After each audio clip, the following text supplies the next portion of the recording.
Alright guys, finished up Bound by Flesh, and wow, this was a great documentary all about, I'm gonna forget people's names on here, Daisy and Violet Hilton, yes.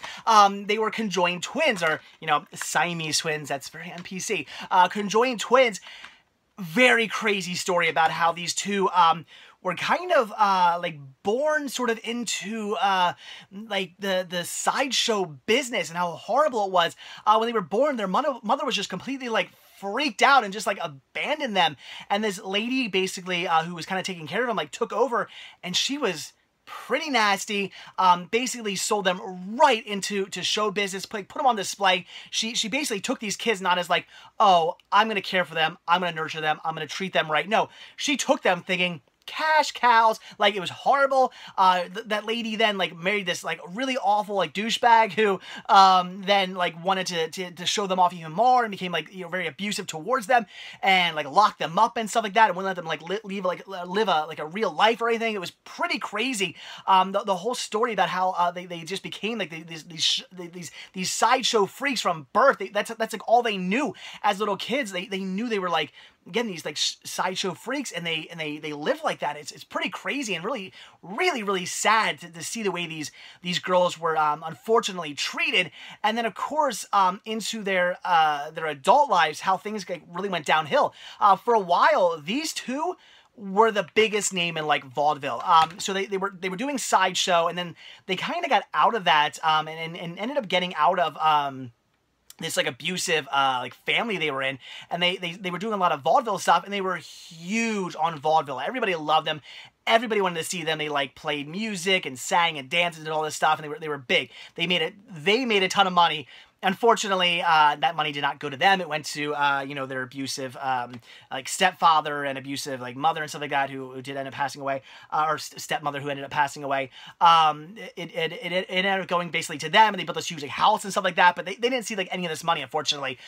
So they didn't really have a lot of money to go on at, towards the end of their life, which stinks, because what ended up happening was vaudeville ended up dying out, and you know, Hollywood ended up becoming big. You know, vaudeville died, movies rose, and they were in like Todd Browning's Freaks, which is such a good movie, and it's great to see them in it. I love that movie, by the way, but of course when that movie came out, that movie didn't do so well. It's like a cult hit now. That movie didn't do well when it came out. A lot of people were kind of like disgusted by that film, and actually I'm really surprised that movie came out. A lot of people were upset about it because not because of you know, oh, it's a bunch of like freaks, we don't want to see that, ew. No, it was because like they thought that they were being like misrepresented. And I gotta say, for the time period that movie came out, I'm really surprised by people and how they seemed like good towards, you know, like thinking these people were being misrepresented and mistreated. I gotta say kudos to, you know, the American people and whatnot for thinking about that movie being bad because of you know, for positive reasons. That's great. I was really surprised by that. So, you know, they were in that movie. They tried to kind of get into the show business, but it didn't really, or into the movie industry, but it didn't really pan out.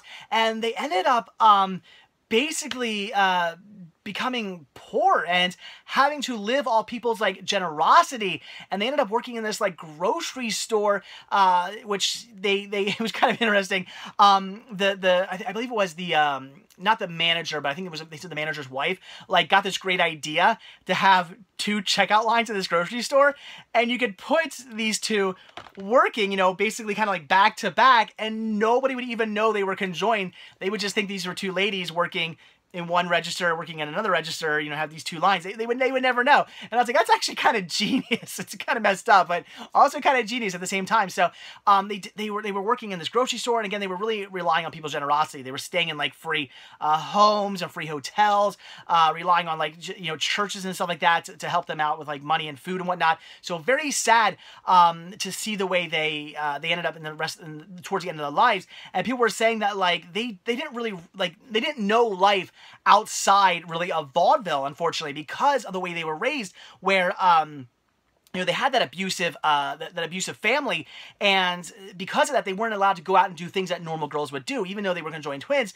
you know, they still could have gone out and enjoyed life, but they weren't allowed to. So unfortunately, when they did get that freedom finally, when they filed like went to the court and whatnot and got the freedom, they kind of went out and partied and had, you know, boys and, you know, sex and drugs and, you know, well, probably not drugs, but drinking and smoking and stuff like that.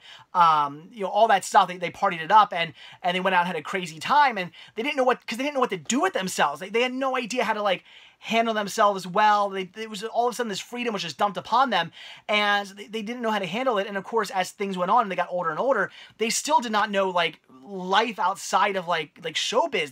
They were raised from literally from birth in the show business. That's all they knew. And people were saying like they would show up places like in their old like vaudeville costumes because that's like all they had. They didn't really even have real clothes. They just, you know, they thought they were going to a show. Well, they're going to show up in like these great vaudeville clothes. Like they were so out of date and stuff like that. Like it was kind of just sad to hear about the way they ended up living the end of their life, from being like the biggest name in show business for a while there to living in obscurity, nobody really knowing who you were, and having to unfortunately live the rest of your life on other people's generosity. It's great that there were people who were generous towards them and really treated them well, and it does seem like the community they ended up living in towards the end of their life really did appreciate them, really did treat them nicely, and seemed to be really good people. And that's awesome. I thought that was really nice, the way it seemed this community rallied around them and treated them very, very nicely. I think that's really cool.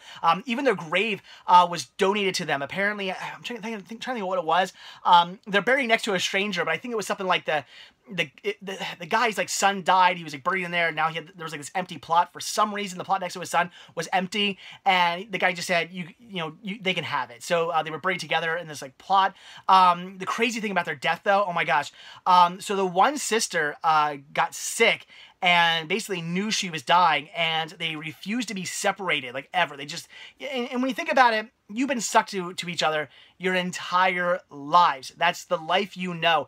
It would be kind of weird to be, separated. It's like, I mean, think about like being in like a long-term relationship or something. You're so used to being with somebody, and then all of a sudden that person's gone. I mean, what if you were like literally conjoined to somebody from birth? That's all you knew. You knew how to be with this person forever, and then all of a sudden, you're separated. That would be kind of weird. So they didn't want to do that, and unfortunately, the one sister did die, and the other sister, they said she just she basically curled up on like a heating vent in their house and just laid there for days just waiting to die. Because when the one sister goes, like, because they shared like blood and stuff like that, so when the one sister goes, it's only a matter of time until the other sister's going to go as well, unless they were separated or whatnot, which apparently could have been done. So doctors were saying that they did talk to them and said, at this point in time, when they were born, it would have been really dangerous, but by the time they were older, they could have done it, but they didn't want to be.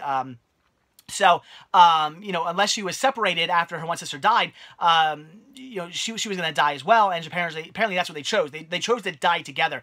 So the one sister dies, and the other sister has to, like, just lie there for days next to her, dead, decaying sister, until she finally died out. And they were even saying, like, it must have been a really slow, painful death that, like, slowly kind of, like, bleed out into your like dead sister. Like, that's crazy.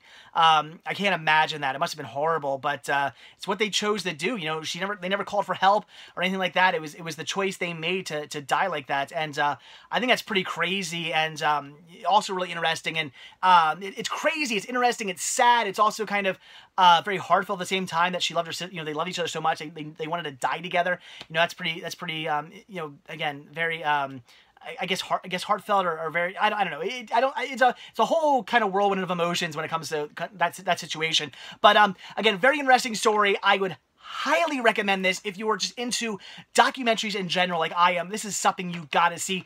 It's a really interesting story about two very interesting people and this crazy life they lived, from things being horrible to things being a lot better, and then the things kind of going horrible again. Just this crazy life. Very interesting life, and I can't imagine what it would have been like to be them, and living throughout this very kind of abusive life they went through, with all these ups and downs. It must have been a really crazy time. Really saddened me at the very beginning too.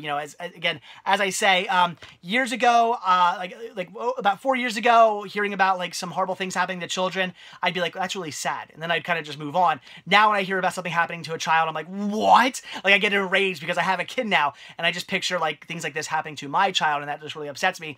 And I picture like every child being my child, and it really gets to me. And when I heard about the way these kids, these babies were treated, and the mother just being disgusted by, oh, they're conjoined, get rid of them, and just giving them to this lady who basically sold him into show business. It was like, wow, that's just That's just horrible. It really, the beginning of this movie really angered me. But again, it was very interesting.